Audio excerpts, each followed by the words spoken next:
Salut à tous et bienvenue sur la page YouTube de Homemade School. Dans cette vidéo, nous allons voir la fonction select qui nous permet d'afficher les données. Il s'agit là de l'instruction le plus fondamentale en SQL et probablement l'un des plus utilisés.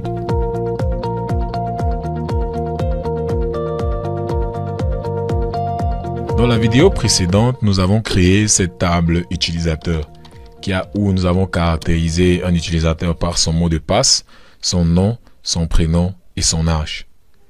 Dans cette vidéo, nous allons plus parler de la fonction select qui nous permet d'afficher les données que nous voulons. Dans un premier temps, nous allons insérer un ensemble de données très variées dans la table. Nous allons insérer environ 10 données et après nous allons nous amuser à faire des requêtes SQL. Donc, d'abord, nous supprimons ceci. Nous faisons un copier-coller là pour ajouter le plus de données possible. Alors, nous prenons ceci. CTRL-C, CTRL-V, virgule, CTRL-V, virgule, CTRL-V, virgule. OK. Donc, ici, nous avons inséré des données. Certes, ce ne sont pas forcément les bonnes données. Nous allons modifier quelques valeurs. Nous allons mettre l'âge à 15. Nous allons mettre à 34. À 29. À 14. Ici, nous allons mettre à 56. Et ici, nous mettons à 80. Nous terminons, nous sélectionnons toute la requête. Et nous exécutons. OK. Nous revenons donc sur le select. Lorsque nous avons un ensemble de données, nous faisons ce qu'on appelle des requêtes SQL. Parce que forcément, ce n'est pas toutes les données qui nous intéressent. Le SQL nous permet donc d'afficher à l'écran les données qui nous intéressent le mieux. Ou du moins, nous permet d'avoir accès à certaines informations qui nous intéressent le mieux. La syntaxe pour utiliser le SQL est la suivante. Nous faisons un select. Nous choisissons l'ensemble des tables. Donc ici, nous mettons l'ensemble des tables. L'ensemble des colonnes.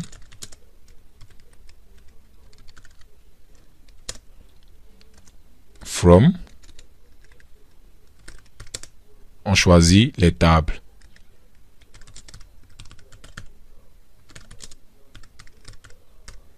Et ici, nous avons where. Et nous mettons les différentes conditions. OK. Donc ça, c'est la structure minimale. Nous allons voir un peu plus loin avec les fonctions d'agrégation et consorts. Mais ici, c'est la méthode minimale pour écrire une requête. Bon, dans notre cas spécifique, on souhaite d'abord afficher tout le tableau. Donc nous faisons ici select. Pour sélectionner tous les champs d'un tableau, on fait Select All. All est représenté par l'astérix. Select All. From. From désigne en fait la table vers laquelle nous souhaitons diriger notre recherche. Donc nous allons faire un Select All From utilisateur. Utilisateur.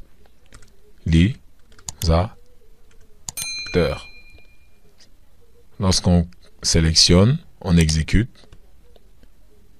OK. Nous avons là toutes les données qui s'affichent à l'écran. Techniquement, ça ne nous surprend pas trop puisque nous les avons insérées nous-mêmes.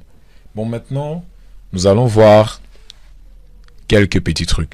Lorsque nous voulons sélectionner des champs spécifiques, par exemple, nous souhaitons sélectionner le nom, rien de plus simple. Nous venons ici, on suit la syntaxe. On fait select. Nous voulons sélectionner le nom.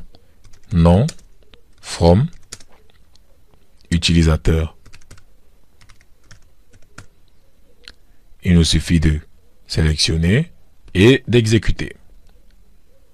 Et vous voyez ici, nous avons tous les noms qui sont dans notre base de données.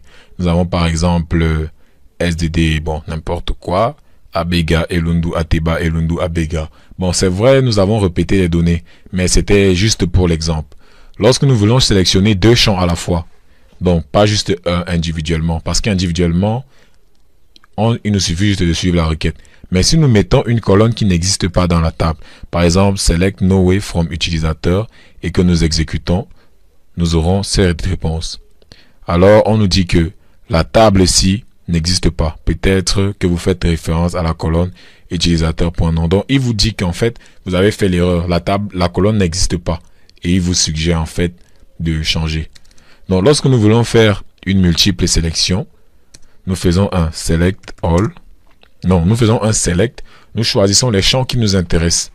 Dans notre cas spécifique ici, on peut dire que on s'intéresse à leur mot de passe et à leur âge. Parce que parfois, on peut faire une étude sur la rigidité du mot de passe en fonction de l'âge des personnes.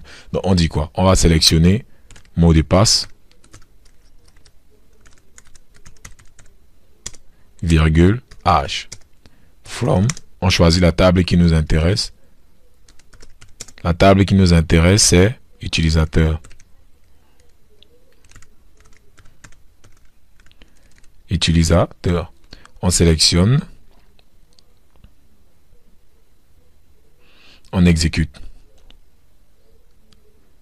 Une fois que c'est exécuté, c'est bien.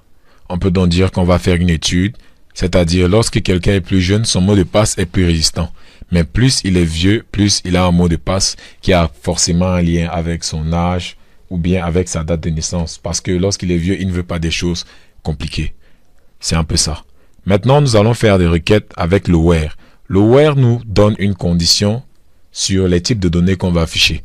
Peut-être nous voulons afficher les noms. Mais on veut des noms des personnes qui ont un âge spécifique, par exemple. Donc, on va dire ceci. Je vais sélectionner les noms de la table utilisateur qui ont un âge égal à 20. Il me suffit de sélectionner la requête. J'exécute. Et vous voyez là qu'il m'a affiché le nom et le nom. Si nous vérifions, nous allons voir quoi? Nous sélectionnons tout. À nouveau.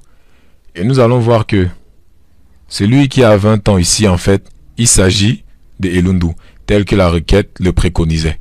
C'est un peu ça.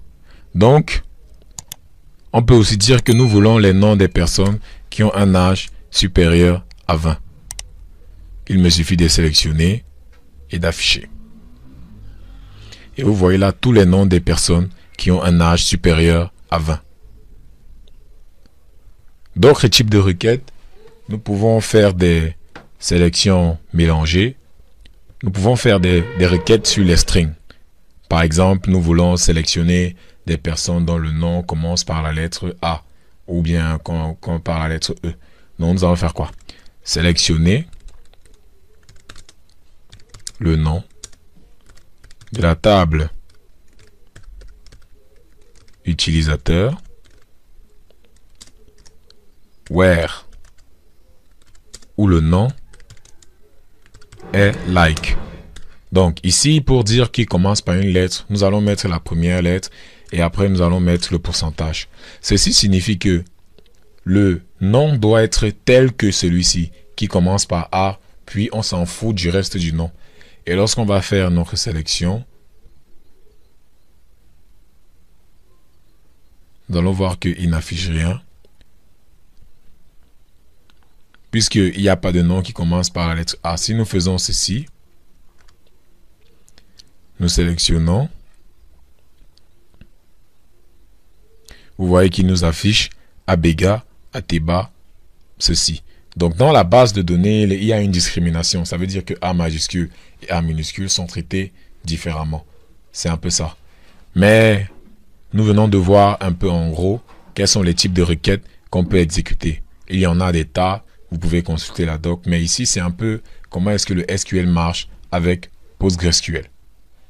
Dans la prochaine vidéo, nous allons voir les fonctions d'agrégation. Les fonctions d'agrégation sont des petites fonctions qui nous permettent d'avoir accès à des types de données spécifiques, c'est-à-dire la moyenne, l'écart type, le maximum et le minimum. N'oubliez pas de liker et vous abonner. Merci.